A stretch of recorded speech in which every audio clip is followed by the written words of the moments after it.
اس کے بعد انسان کی ایک عجیب و غریب عادت کا بیان ہو رہا ہے. وَلَئِنْ أَذَقْنَا الْإِنسَانَ مِنَّا رَحْمَةً ثُمَّ نَزَعْنَاهَا مِنْهُ إِنَّهُ لَيَئُوسٌ كَفُورٌ. انسان کو ہم کوئی نعمت دیتے ہیں, دو باتیں انتہائی قابل غور, پہلے ایکسپلینیشن کرتا ہوں. عجیب و غریب عادت ہے انسان کی کہ جب ہم اسے اپنی نعمتوں سے نوازتے ہیں تو اترانے لگتا ہے, گھمنڈ کرنے لگتا ہے, تکبر کرنے لگتا ہے, لوگوں پر ناحق ظلم کرنے لگتا ہے. اور جب ہم اس سے وہ نعمت چھین لیتے ہیں تو مایوس ہو جاتا ہے, مایوس ہو جاتا ہے. لَيَئُوسٌ کفور, تو مایوس ہو جاتا ہے اور ناشکری کرنے لگتا ہے. جبکہ جب دنیا آزمائش گاہ ہے, دارالابتلا ہے, تو سکھ اور دکھ, خوشی اور غم دونوں آنے ہی والے ہیں, دونوں چیزیں آنے والے. مسرت اور مذرت دونوں چیزیں, خوشی اور غم, سکون اور بے سکونی, ساری چیزیں آنے والی ہیں.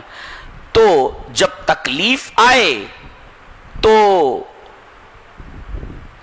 اسے صبر کرنا چاہیے, اور نعمت ملے تو اسے شکر کرنا چاہیے.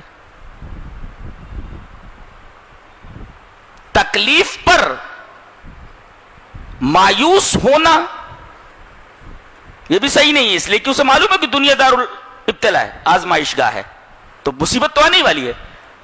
تو مصیبت جب آئے تو اسے مایوس نہیں ہونا چاہیے, اور نعمت جب ملے تو اترانا نہیں چاہیے.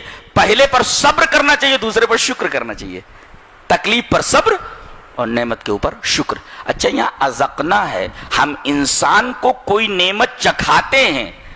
ارشاد فرمایا گیا یہ دنیا آخرت کا شو روم ہے, یہاں خالی چیزیں دکھائی جاتی ہیں اور چکھنے کی حد تک ہے. چکھ لیا, اب جی کہہ رہا پیٹ بھر کھانے کے لیے. اللہ فرما رہا نہیں, پیٹ بھر ادھر نہیں ملتا, یہاں صرف چکھایا جاتا ہے. پیٹ بھر کر کے کھانا ہے, وہاں آؤ, پیٹ بھر وہاں ملنے والا. تو دنیا میں صرف انسان کو جو چیز دی جاتی ہے نعمت, وہ چکھنے کی حد تک ہے. اب پیٹ بھرنا ہے, اندازہ لگائیے کیا کیا ملنے والا ہے, اس لیے کہ پیٹ بھرنا ہے. یہاں تو صرف چکھنے والا مسئلہ ہے, ذائقہ ہے. وَلَئِنْ أَذَقْنَا الْإِنسَانَ, صرف ذائقہ ہے, صرف چکھنا ہے. اب بتائیے چکھنے کے پیچھے اتنا پریشان ہے آدمی. اللہ کہہ رہا ہے کہ میرے حکموں کے اوپر چلو ہم تمہارا پیٹ بھر دیں گے, تو یہاں تمہارا پیٹ بھرنے والا نہیں ہے. اس لیے کہ آدمی کی ایک تمنا پوری نہیں ہوتی کہ دوسری تمنا سر اٹھائے کھڑی رہتی ہے. ایک آرزو کی تکمیل ہوتی نہیں کہ دوسری آرزو سر اٹھائے کھڑی رہتی ہے. بقول غالب کہ ہزاروں خواہشیں ایسی کہ ہر خواہش پہ دم نکلے, بہت نکلے میرے ارمان لیکن پھر بھی کم نکلے. یہاں تو کسی بھی انسان کی ہر تمنا پوری ہی نہیں ہوتی.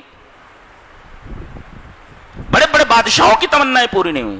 اللہ فرما رہا ہے ہماری جنت کے اندر آ جاؤ, مقام تکمیل تمنا وہی ہے, تمام تمناؤں کی تکمیل وہی ہونے والی ہے. بہت بڑی کتاب ہے, نہیں بہت عجیب و غریب کتاب ہے. اس نے اعلیٰ لیول سے بولتی ہے کہ آدمی حیران رہ جائے. میں جب غور کرتا ہوں تو پریشان ہو جاتا ہوں, کیسی کتاب ہے یہ. وَلَئِنْ أَذَقْنَا الْإِنسَانَ, دنیا کی جتنی نعمتیں ہیں وہ چکھنے کے درجے میں ہیں. یہاں پیٹ نہیں بھرتا انسان کا, پیٹ بھرنا ہے تو ہماری جنت میں آؤ. کیا بات ہے, سبحان اللہ. اللہ کیسی کتاب ہے تیری, کیسی کتاب ہے. محبت بڑھتی ہے اس کی کتاب سے, اسی طریقے سے اللہ تبارک تعالیٰ سے. اللہ کی کتاب سے محبت, اللہ سے محبت ہے, اس کا کلام ہے.